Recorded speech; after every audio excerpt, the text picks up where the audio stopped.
mon cher Patrice, qu'avez-vous trouvé de beau à nous raconter dans les pages culturelles? Je vous emmène dans la banlieue de Naples. Si je vous parle du Vésuve, vous allez me dire au pied du Vésuve, qu'est-ce qu'on trouve? Pompéi, effectivement. Et les archéologues viennent de mettre la main sur un monument sans équivalent.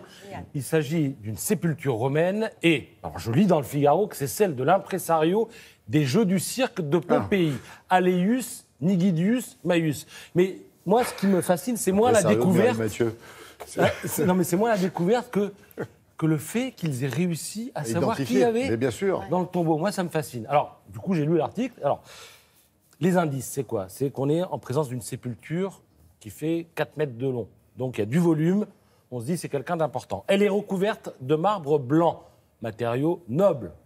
Donc là aussi, on se dit, sépulture de personnages importants. Sur le marbre, là, ça devient intéressant. Il y a une épigraphe. Alors, une épigraphe, c'est une phrase qui peut être en vers ou en prose. En rouge. Et qui explique un petit peu ce que contient la chose en présence de laquelle on se trouve. Et cette épigraphe raconte, sur 4 mètres de long, donc, les faits et gestes du personnage enterré. Et visiblement, quand on lit et on décrypte, parce que tout n'est pas compréhensible au premier abord, la vocation du défunt, c'était de mettre en scène les plus beaux spectacles de gladiateurs. Et ensuite, les faits décrits dans cette épigraphe correspondent parfaitement à certaines autres inscriptions qui sont peintes et qui ont été retrouvées dans les villas les mieux conservées de Pompéi.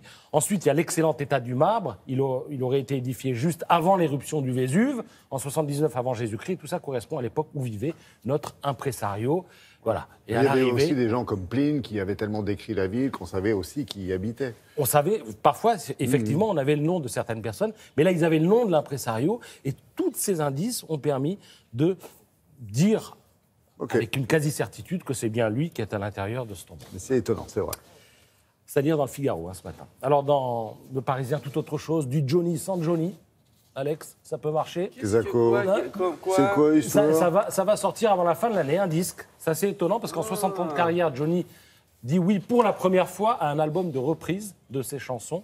Sans lui. Avec une quinzaine d'interprètes, mais de la nouvelle génération. L'idée, c'est de montrer l'immense popularité de Johnny à travers les voix de, alors, Gaëtan Roussel, Nolwenn Leroy, Benjamin Biolay. J'espère qu'ils ne vont pas tous essayer de faire un concours de voix avec Johnny, parce qu'ils vont perdre. Hein. Mais ça peut être très sympa. Amel Bent, Kenji Girac, Garou qui va chanter « Quoi, ma gueule? Qu'est-ce qu'elle a, ma gueule ?» avec sa voix cassée. Louane. L'imitation, je pense qu'on n'a pas assez on l'avait reconnu, c'est marrant. Il aurait juste fait l'imitation, on aurait dit « Non, mais c'est Garou. » Vous voulez que je fasse Louane aussi? Bon, Mireille Mathieu, vous savez, non, mais elle ne chante pas Johnny. Je peux le faire, mais il va y avoir des plaintes. Non, alors, bon, et Louane va chanter toute la musique que j'aime. Enfin, attention, votre doigt, faire mal, il va rester coincé. Alors, si je vous dis maintenant, quel est le dernier livre que vous ayez écouté? Vous allez me dire, Patrice, on n'écoute pas un livre. Si. Il y avait des voix quand on était gamin, je me souviens, moi, de ça. Mais ça continue. Ouais, Le Petit Prince, par machin, Gérard Philippe, était... Pierre et le Loup. Pierre et le Loup. Châtel aussi. Oui. Alors, en fait, en tout cas, si je vous dis tout ça, c'est parce que la Croix nous fait plonger aujourd'hui dans le monde particulier des donneurs de voix. Parce qu'il existe une association des donneurs de voix, ce sont des bénévoles qui proposent des enregistrements aux personnes empêchées de lire.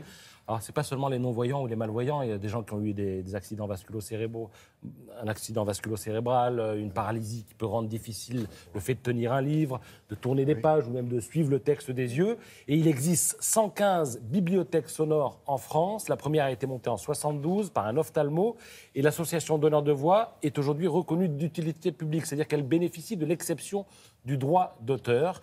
Et elle a 2600 bénévoles qui sont en ce moment sur les dents parce qu'il faut lire tous les livres qui sont sur les listes des prix littéraires. Il faut qu'ils soient prêts pour que, dès qu'on connaîtra les lauréats, ils soient à la disposition des gens. Merci, monsieur. Après les yeux, les oreilles.